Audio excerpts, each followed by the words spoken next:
quite that started. Science editor Steve Newman reports on one person already using the brand new system. What is up, guys? My name is Nicholas Carcello. Welcome back to another video, and I am so glad to be back for the 416 podcast. Going to be a lot of fun today. I have a couple topics in mind, obviously some relating to sports, and then one of them being the complete opposite, if I must, out of sports. So we'll get into those. We're actually going to have a guest on just a little bit later for this entire podcast, but let's get started with some little things here and there. And I want to start off with the NBA Finals. It's been quite the first game that we had in front of us. Now, at the time of this video, there could be a second game, so I won't make any predictions or talk about the series or anything like that, just because it's kind of hard to do that with timing and getting out this podcast. So for further viewers, I will not be doing that. But I do want to give a little wrap up on the 416 podcast. The 416, obviously the Toronto number. Mississauga's number is 905, but you know, I'm going to use the 416 because I'm delivering news from the 416 to the 416. So that's going to be the whole thing of this show. But if it's the first time you're watching this podcast, I know the last one was quite a while ago, I'm going to be consistently posting these every weekend. So it'll be out Friday, Saturday, or Sunday. Either one of the days it will be out. So make sure to tune in for every 416 podcast. So NBA Finals, as I stated earlier, and the Boston Celtics versus the Golden State Warriors has been a terrific series thus far. Right now, I've seen game one, and my goodness, what a roller coaster of a game. You could see that the Boston Celtics were struggling in this one, and they didn't really do that well in the game until about hit the fourth quarter, and everything just hit the fan. It was unbelievable to watch these two teams compete the way they did, because the Boston Celtics came out guns a-blazing in the fourth quarter, where the Golden State Warriors had some really good offensive presence in the first quarter, with Steph dropping nearly 20 points in the first. I mean, he did some unbelievable things in this game. Second quarter rolls around, third quarter rolls around. Golden State still got the lead. And then you have this really, really good performance by the Boston Celtics in the fourth quarter. And it was almost as if the Boston Celtics were trying to park the bus, as so-called in FIFA, but really it means close the game out in a game that they were losing. Now, this is something interesting to me because I've never seen a defensive style so packed down and trying to keep them out of their own zone and, you know, not having scoring on their mind. But with that mentality, with the way they played with the ball, with the way they played basketball that game, they were able to turn what was seemingly a huge defensive curve into an offensive curve, going back and rallying for a couple points here and there. And eventually it turned into 20, turned into 30. It turned into a 40-point quarter for this team. 19 points only scored for the Golden State Warriors. The Celtics take the game, and they're up 1-0. Just really good stuff from the Boston Celtics, I think. And they talked about it on gameplay on TSN. There's been something major that the Golden State Warriors need to do, and it's believe in themselves. This is the first time that we've ever seen the Golden State Warriors not believe in themselves. I mean, in the fourth quarter, it looked like they were not giving up, but not putting the pressure they needed to, not doing the things they needed to do. And in my opinion, a Golden State Warriors team that looks like a championship caliber group, that is 4 wins away from glory of what they've achieved in the previous years with the Splash Brothers and Draymond and Kevin Durant and what they had before. Trying to bring that back should have been possible, but for some reason it wasn't. And it's a little frustrating as Golden State Warriors secondary fan. Obviously the Raptors are my number one, but I do have to support the Golden State Warriors every now and then. I still have them winning, 100%. I have to have them winning just because the Boston Celtics, as good as they are, I don't see them winning this series. Even if Boston, at the time of this video, is up 2-0, in my opinion, Golden State is a team that can come back and win that 4 games in a row. Plus, the Milwaukee Bucks did it last year against the Phoenix Suns. The Suns go up 2-0. The Bucks come back and they win 2 games. Then they win a game on the road and at home. They finish it off, say sayonara to Phoenix. And I think that's what's going to happen with the Boston Celtics on the other side of the coin for the Golden State Warriors. I think the Golden State Warriors are going to do fantastic in this series. Poole didn't really have a good game. And one more thing that I had to mention is the fact that Jason Tatum was being pressured far too much this game. Now, obviously, you have to pressure Jason Tatum. But at the same time, I think you have to really look at things a different way. And the whole team was starting to rally. This group was starting to play really well.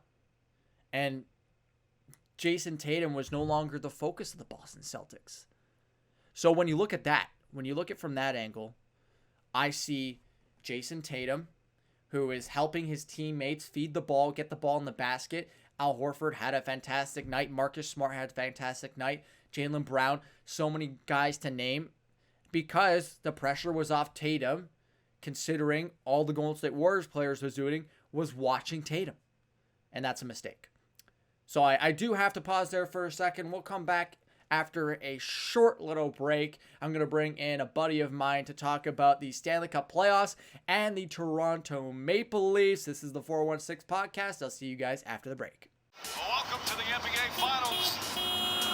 Now this is a celebration. The finals, when 60-foot prayer can get answered at the buzzer. It's more like 61 feet. I mean, you gotta be great from game 1 and game 7. Because when the champagne stops popping, does anybody know what's left? Legendary status, my man. Yes, Dirk. Exactly. Oh my greatness. Welcome back to the 416 podcast. We just talked a little bit about the NBA, and right here, right now, I got my good buddy Matteo Sambrone. Matteo, how you doing, man? Not too bad, man. How are you? I've been pretty good. I wanted to ask you a little bit about the Stanley Cup Playoffs, obviously, because it's been everywhere as of right now, and we've had some pretty good series so far with Edmonton, Colorado, Tampa Bay, and the New York Rangers. Has surprisingly been a really fun game 1, and I just want to get your kind of take on how you've been watching this series, how you've been digesting this whole kind of playoffs. What do you think about it? Well, obviously, since I'm a Leafs fan and they kind of got knocked out early, like I haven't really been paying that much attention to it, but I've been watching these conference finals very closely, and I gotta say, the way Edmonton handled Calgary and the way they're handling Colorado now, it looks like 2 different teams. Absolutely. Because on one hand, you have Mike Smith, who's giving up a lot of goals. Like he gave up 8 goals in game 1, and then he gave up another 4 last night. And I don't know, man. You know what? With a 40-year-old goalie put in this type of situation where he hasn't been in, I think, since 2012 with Arizona, if I'm not mistaken. I don't know. I think it's a kind of a bad spot for him because, like, you know, the defense in front of him isn't really that, like, deep, and it's not really that defensive sound. So I think Colorado has an advantage there when it comes to goal scoring, obviously with Nathan McKinnon. Yeah. Nazem Kadri putting up stellar numbers. So I think Colorado's going to prove to be too much for the Oilers eventually. I have them taking the series actually in 6 games. And then with Tampa, you know, they got demolished in game 1, which I did not expect. But you know how they are in game 2s, especially Andre Vasilevsky. Oh, yeah. So I expect them to have a bounce back game. Look for guys like Kucherov, Stamkos, even Nick Paul to join in on the scoring. Vasilevsky's going to have a stellar game. And honestly, with the exception of maybe, I think, the Leafs series, I think this is going to be Tampa's toughest opponent. Because if you look at the Rangers team, you obviously got that kid line with Lafreniere, Kaapo Kakko, and Philip Hedl. And then you have also the star power with Zibanejad, Panarin, Fox, etc. I think, you know, it's going to be a really big challenge for Tampa to contain it. These 2 series are going to be really fun to watch over these next couple of days. And I can totally agree with that because we've seen the Tampa Bay team play the Maple Leafs, sweep the Florida Panthers, and it's been incredible to watch them just tear apart teams. And one of the best things they they're able to do is just the poise of Vasilevsky in net after a loss. You know, I think they're 18-0 after losing a playoff game. So something like that, just going into the series against the Rangers, all they have to do is keep winning that one game, lose the next one, but win that one game, and I think they're going to be just fine. Yeah, because now if that streak happens to break this series, they could be in trouble. But if they stick to that same script throughout this series, and even if they get to the next one, I think we're looking at a three-peat here. Like, I don't see that out of the cards at all. I think so too. I mean, this is definitely a team that I predicted to have the three-peat, even when the Maple Leafs were playing them in the series. I had to humble myself a little bit and notice that we're playing the Tampa Bay Lightning and see that they are the team for what they are. They've won 2 championships, and a three-peat doesn't seem too far off. And I definitely think they're going to be one of the top contenders to win the title once again. Yeah, I think so too. So we'll talk a little bit about the Maple Leafs offseason.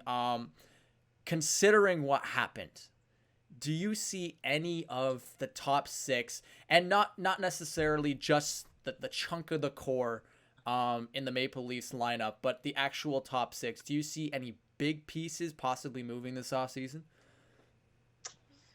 Okay, see, that's a tough one because when it comes to the Leaf cap situation, you never know what's going to happen, right? So yeah. I think personally Mikheyev's going to be gone because he had an unreal season and he's going to demand too much money.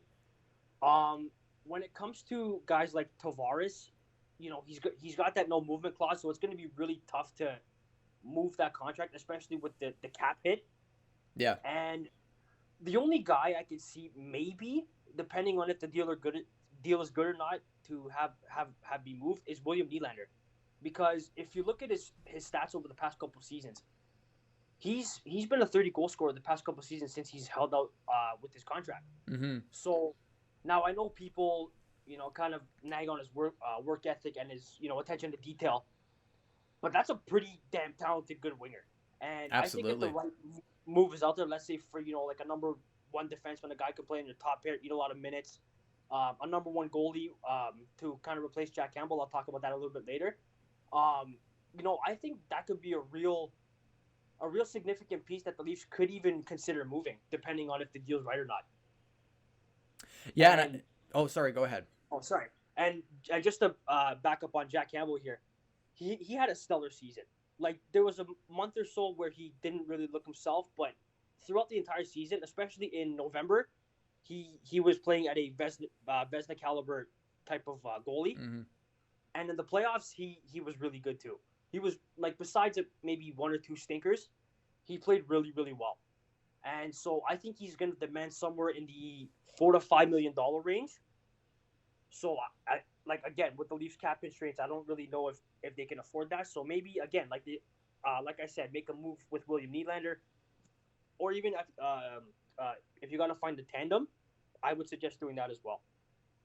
There's been one man fluttered around the trade market for the Maple Leafs, and it has been JT Miller from the Vancouver Canucks. In your opinion, would you, because I've obviously asked a bunch of other people and they gave me different answers, would you take that Miller for William Nylander trade? Because I know a lot of people that actually wouldn't go through with that deal. I would take it 100%, and here's my reason why. You have a guy in JT Miller. I think he can play both center and wing if I'm correct, right? Yes. Yeah. Yes. So to me, just the versatility alone can make the difference, because let's say an injury happens to Tavares, let's say, right? You can plug in JT Miller into that slot and just have Willie play on the wing, because we've tried Willie at center and it hasn't worked. Yeah. Up to this point. So I think JT Miller could make a really, really good move for the Leafs. And also too, he's a scorer. Like he can put up pretty good numbers. He has with Vancouver. So I think playing on an even more talented team like the Leafs, especially in the top 6 role, could open up so much more opportunity for him. So I'm completely on board with that trade. I completely agree. And you mentioned Jack Campbell earlier, and obviously it's kind of sore that we're not going to be able to probably sign Jack Campbell, obviously, because he wants $5 million, probably at around a 4 or 5 year contract length. And knowing that, knowing the other free agents on the market, knowing the other pieces, is there any goalie you would be targeting for this free agency or even just a trade for in general? Well, yeah, there's a couple. I mean, obviously you can look to Anaheim. You can, make a case to trade for John Gibson if the move is right.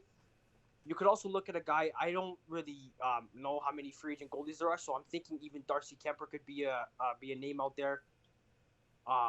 You even look at a guy, Marc-Andre Fleury, who's got the pedigree, and he can be a tandem with, let's say, Peter Mrazek if they're unable to move him. I think those could be a couple good signings or trades that the Leafs can make for their goaltending situation. Yeah, that could definitely work out. Matteo, I want to thank you for taking the time to join the call here with me. Great. Thanks for having me, man. I really enjoyed it here. Thank you. All right. Thank you. All right. There he goes. So that was Matteo Sambrone, a good buddy of mine. And I've spoken with him for a long time about this, just the Stanley Cups in general. And we obviously have talked about wanting to make a podcast in the future. So hopefully that down the line that can happen. But, it's really good to chat with him and talk about the Stanley Cup playoffs.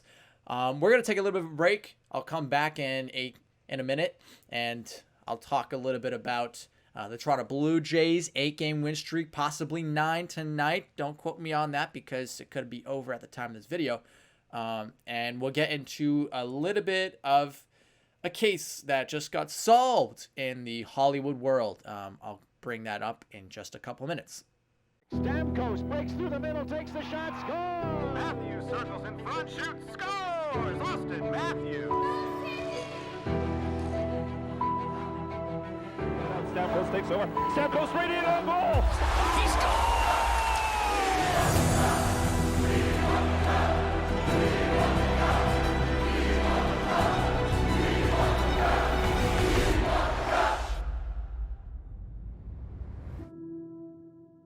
Welcome back to the 416 podcast, your daily podcast. Not daily, actually weekly podcast for all 416 news and mostly sports, but it's going to be majority of 416 news. So let's talk a little bit about the Toronto Blue Jays. Their 8-game win streak, as of right now, is still intact at the time of this video. I do believe that they are currently tied with the Minnesota Twins. It should be a really fun series. And I think definitely what's been happening with the Blue Jays, we've been seeing a lot in the pitching department and not a lot with the bats flying. This has been kind of an issue for the Toronto Blue Jays because you bring in a guy like Matt Chapman to be that defensive player, but he can't really hit the ball and knock it like a lot of the guys on the Blue Jays roster. And so you remove a guy like Marcus Semien, who really could hit the ball last year. A 40 home run season for Marcus Semien, 100 RBIs, MVP candidate, like just really, really solid season from Marcus Semien. In fact, his best in his career. And I don't think we will see that from Matt Chapman, but I do think he's a guy that could hit 20 to 30 home runs potentially. A guy that could probably get about 70 to 90 RBIs, not hitting the 100s, but getting close. And I think he is that guy that could be there for the Toronto Blue Jays if they do need it, and I think he's doing his best to do that right now. But the bats, they're starting to fly. We're starting to see some good stuff from Vladimir Guerrero Jr., starting to see some good stuff from Teoscar Hernandez. He just hit a home run the other night. Vladimir Guerrero Jr. just got out of his big hump the other day. Bo Bichette is starting to look really good, putting some doubles and triples and getting a couple home runs here and there for the Blue Jays. George Springer, he's been swinging the bat well. Espinal, Alejandro Kirk, you start to name it, and it just gets better and better down the line. The Blue Jays hitting is finally back. Now, this is a 30-20 Blue Jays team. Could be 31-20 or 30-21 at the time of this video. However, we're not going to speculate about that.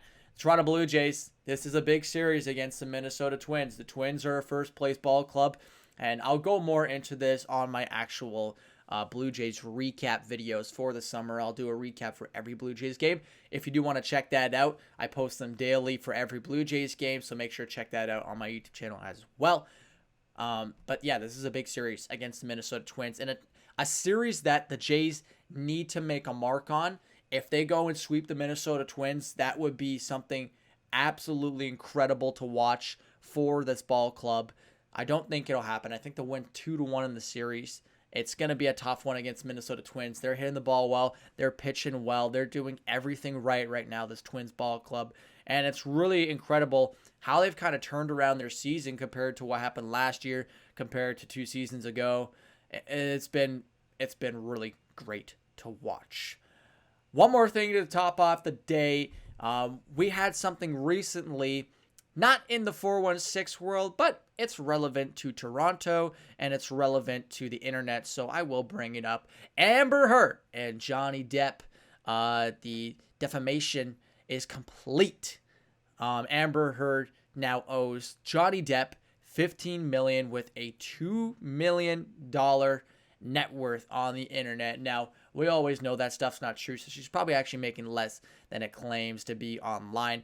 15 million in, or 13 million right now in debt for Amber Heard. And this was not her case to make. And I've talked about this in the previous podcast. If you do want to go see my full explanation of why Depp should have won this case and the reason he did now, that was in one of my previous podcasts. I won't go too much into it, but I'll just say Depp clearly won. He won from the start, and it wasn't even close by a landslide. Amber Heard really just kind of tried to use her acting to make a case for why she's, I guess, sad. I don't know. I really don't know where she was going with majority of her content and her criteria in this case. I mean, majority of the stuff was just getting memed online and made fun of. She just didn't look like she was there to make a serious argument. And that was my issue with her the whole time. It was more comedic rather than actual professional, which is probably what Johhny Depp wanted at the end of the day, to make some money of this being televised and put on the internet and having everyone watch this case. And it was really fun to watch, so I do credit Johhny Depp for televising this entire case. But I do have to say, I feel bad in a sense for Amber Heard, but not as bad as knowing that she kind of did it to herself, and really it was all for TV, all for fun, and she really didn't stand a chance at the end of the day. So, ladies and gentlemen, that is all I have to say for today. Hope you guys did enjoy this video. If you did, please make sure to hit that like button, subscribe for more of these videos, and please make sure to turn on your post notifications to get notified when these videos do come out. One more thing, please make sure to share this video with your friends and family. Helps me a lot, guys, and I really appreciate it. Thank you so much for watching.